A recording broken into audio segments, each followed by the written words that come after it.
Pharmacist Ben, how are you today? AJ, good to see you. You look handsome as always. Oh, stop it. You're the one that takes the cake on that. So I have a question for you. What do you think about kidney disease? What can we do about I that? hate kidney disease. That's what I think about it. No, I'm just kidding. The kidneys filter the blood. And so kidney disease is a blood disease. And really, that's what all chronic degenerative disease needs to be regarded as, a problem with the blood. And when I say a problem with the blood, thick, sticky, or more technically, viscous blood. Once the blood becomes sticky and viscous, it doesn't move through the vessels, the blood vessels as effectively. In the case of the kidney, which is made up of tiny, tiny, tiny, tiny capillaries whose job is to filter the blood, these tiny vessels are susceptible to damage from this blood toxicity and this increase in blood viscosity. So you want to regard kidney disease as, like all health challenges, but specifically for the kidney, as blood toxicity or blood viscosity, which is a response to blood toxicity. The most important blood toxin or blood contaminant or pollutant that is responsible for damaging capillaries is sugar. Sugar is very explosive stuff, and the reaction between sugar and the vascular system is referred to as glycation. Kidney disease is the end result of glycation, of sugar damage to the capillaries. This is why kidney disease and diabetes go hand in hand. And by the way, some 100 million Americans have kidney disease.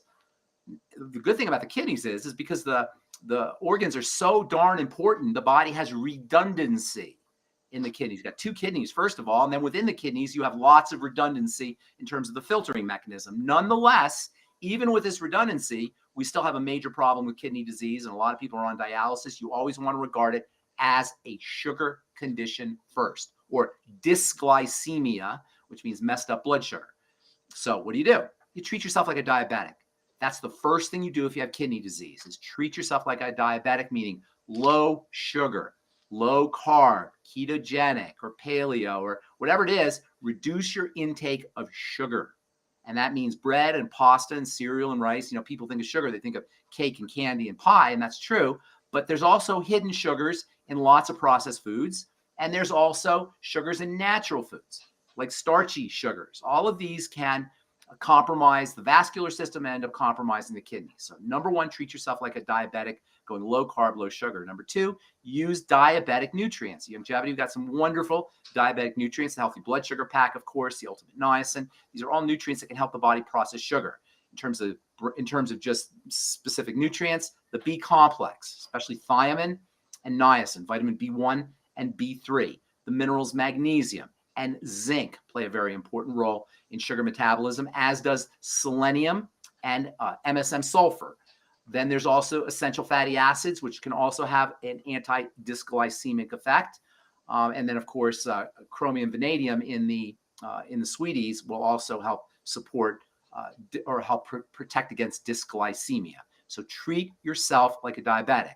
Secondly, blood toxicity sugar is a major cause of blood toxicity and glycation, but also toxins that get in through the digestive system, specifically through a leaky gut or the intestine. That can also increase blood viscosity and lead to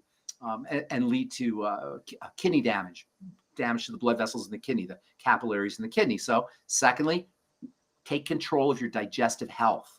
And these two factors, digestive health, working on digestive health, and working on blood sugar, are true about all chronic degenerative diseases, not just the kidneys. Cleaning the blood, keeping the blood clean is paramount. We have a saying at Longevity, and I say this on my radio show all the time: all disease is cell disease. That is, when you're sick at the cell level, but all cell disease is secondary to dirty blood, or blood with high viscosity. And this dirty blood is the end result of toxins that get in through the digestive tract, specifically the intestine, as a function of leaky gut or intestinal permeability syndrome, and blood sugar. So work on your blood sugar, work on your food and your digestive health for kidney disease. I have a question for you, and you answered one of them as far as the forms of sugar.